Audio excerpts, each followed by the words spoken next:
ऐसे बहुत ही कम स्टूडेंट होंगे जिनको ये प्रॉब्लम नहीं होगी कि पढ़ा हुआ याद नहीं रहता। हम पढ़ तो लेते हैं लेकिन फिर भूल जाते हैं। तो अगर हम भूल जाते हैं तो फिर हमारे पढ़ने का मतलब क्या निकला? ऐसे में सारी मेहनत बेकार चली जाती है। वैसे पहले मैं आपको बता दूं कि अगर आप पढ़ा हुआ याद नहीं रख पाते हैं तो इसका मतलब ये बिल्कुल भी नहीं है कि आपका दिमाग कमज़ोर है। सोचो अगर आपका दिमाग हर चीज़ को याद रखने लग जाए तो एक दिन में हमारे साथ में कितनी चीज़ें होती है, दिमाग का कचरा हो जाएगा अगर दिमाग सारी बातों को याद रखने लग जाए तो। वैसे हमारा मेन टॉपिक है कि हम पढ़ा हुआ याद कैसे रखें।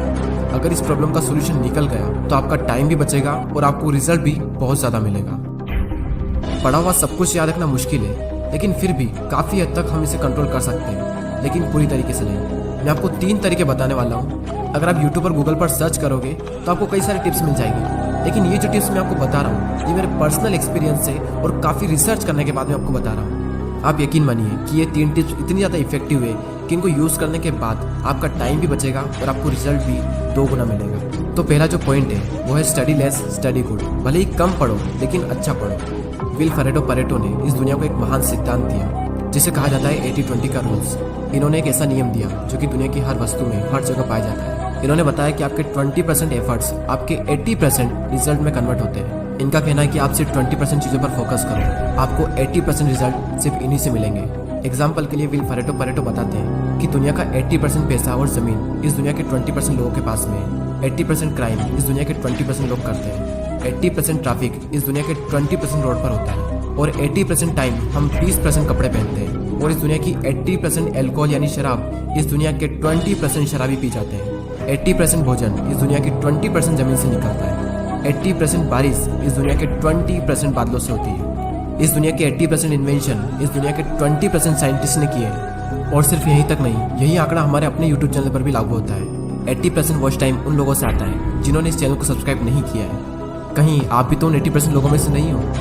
और सबसे इम्पोर्टेंट फैक्ट कि 80% रिजल्ट हमारे 20% एक्शन से आता है। और यही रूल आपके एग्जाम में और आपकी पढ़ाई में भी लागू होता है। आपके सिलेबस का पढ़ा हुआ 20% आपको 80% दिलवा सकता है। तो आप 20% मोस्ट इंपॉर्टेंट चीज़ों को निकालें और उनको पढ़ें, और वही 20% चीज़ें आपको 80% रिजल्ट दिलवा सकती हैं। और आपने जो 20% निकाला है वो आपके सिलेबस के कंपैरिजन में बहुत ही कम है। तो ये जो कम है ना, इसको बहुत ही अच्छे से करो। और यही था हमारा first point, study less and study good. दोस्तों, मैंने भी कई बार ये गलती की है कि जितना पढ़ना होता है उससे हम कई गुना ज़्यादा पढ़ते हैं, और इसका रिजल्ट ये होता है कि हमें जो याद रखना चाहिए वो भी हम भूल जाते हैं। एक जो पॉइंट है वो है स्टडी इन मॉर्निंग। और ये जो पॉइंट है ना, ये मेरा फेवरेट पॉइंट है, क्योंकि मैंने अपनी लाइफ की ज़्यादातर पढ़ाई सुबह ही की है। एक तरफ एक स्टूडेंट है जो सुबह जल्दी उठकर 2 घंटे पढ़ाई कर रहा है, और वहीं दूसरी ओर एक और स्टूडेंट है जो दिन में 4 घंटे पढ़ाई कर रहा है। तो ये जो पहला वाला स्टूडेंट है ये ज़्यादा आउटकम दे पाएगा दूसरे वाले के मुकाबले। सुबह जल्दी उठकर पढ़ने के 2 सबसे बड़े बेनिफिट होते हैं। सुबह के टाइम हमारी कंसंट्रेशन सबसे पीक स्टेट पर होती है, और सुबह के टाइम पे जो कंसंट्रेशन होती है शायद ही पूरे दिन में आपको कंसंट्रेशन मिल पाएगी। और सेकंड बेनिफिट ये है सुबह जल्दी उठने का कि सुबह कोई भी डिस्टर्ब करने वाला नहीं होता है। एनवायरनमेंट में एक अलग ही साइलेंस होता है, और उस साइलेंस में कुछ नया सीखने का मजा ही कुछ और होता है। आप सुबह जल्दी उठकर 3 घंटा पढ़िए, और उसके बाद में पूरे दिन अगर आप सिर्फ मुश्किल से आधा से 1 घंटा भी पढ़ते हैं तो बहुत है आपके लिए। कहने को तो लोग 8-10 घंटे पढ़ते हैं, लेकिन जो 2-3 घंटे की मेन पढ़ाई जो होती है कॉन्सेंट्रेशन के साथ में, वही सबसे मेन चीज होती है। बाकी सब दिखावा है। हमारे देश के प्राइम मिनिस्टर मोदी जी ने भी सुबह जल्दी उठकर पढ़ने को कहा। सुबह सूर्योदय के पहले अगर तैयार होकर के पढ़ना शुरू करते हैं तो पूरी तरह आप बिल्कुल मन से एकदम तंदुरुस्त होते हैं। जैसे बारिश के बाद आसमान कैसा साफ नजर आता है। सुबह बहुत ही उत्तम कालखंड होता है, फ्रेश होते हैं, थकान नहीं होती है, और अध्ययन से ही शुरू करते हैं तो ज्यादा अच्छा रहता है। और ना सिर्फ मोदी जी ने बल्कि हमारे शास्त्रों में, आयुर्वेद में भी यही बात कही गई है कि सुबह के टाइम हमारा ब्रेन सबसे ज्यादा एक्टिव होता है, और उस टाइम जो भी हम अपने ब्रेन में डालेंगे वो दिमाग में छप सा जाएगा। सो ये था second point, study in morning. अब जो लास्ट जो पॉइंट है वो बहुत ही ज्यादा इंपॉर्टेंट पॉइंट है, और ये पॉइंट आप सबको ऑलरेडी पता है, लेकिन हर कोई इस पॉइंट को बहुत ही इग्नोर करता है। और वो पॉइंट है पढ़ाई के बीच में रेस्ट लेना। कुछ लोग होते हैं जो रेस्ट ही नहीं लेते हैं, और कुछ लोग ऐसे होते हैं जो बहुत लंबा रेस्ट लेते हैं। और इस बीच में कुछ लोग ऐसे होते हैं जिनकी पूरी जिंदगी रेस्ट लेने में निकल जाती है, और एंड में वो खुद रेस्ट इन पीस हो जाते हैं। पढ़ाई के बीच में कितना रेस्ट लेना चाहिए ये मैं आपको नहीं बताने वाला, ये आप खुद तय करें अपने अकॉर्डिंग। आपको फिर से एनर्जी प्रोड्यूस करने के लिए कितना टाइम चाहिए ये आपको आपके अलावा कोई नहीं बता सकता। जितनी इंपॉर्टेंस हम अपनी पढ़ाई को देते हैं उतनी ही ज़्यादा इंपॉर्टेंस हमें रेस्ट को भी देनी चाहिए, क्योंकि रेस्ट ही वो चीज़ है जिसकी वजह से हम पढ़ पा रहे हैं। हम एक दिन में जागते भी हैं और सोते भी हैं। तो उसी तरीके से अगर आप काम कर रहे हैं तो काम के बीच में रेस्ट लेना भी बहुत ज़रूरी है। और हाँ, ये गलती बिल्कुल मत करना कि अगर आपका एक बार पढ़ाई में मन लग गया तो लगातार बढ़े जा रहे हैं, लेकिन बाद में एक टाइम ऐसा आएगा जब आपका बिल्कुल भी मन नहीं लगेगा रेस्ट लेने के बाद भी। जब एक बार पढ़ाई में मन लग जाता है तो हम इतना पढ़ते हैं कि हम अपने दिमाग को ही पूरी तरीके से थका देते हैं और हालत ऐसी हो जाती है कि फिर से पढ़ने का मन ही नहीं करता।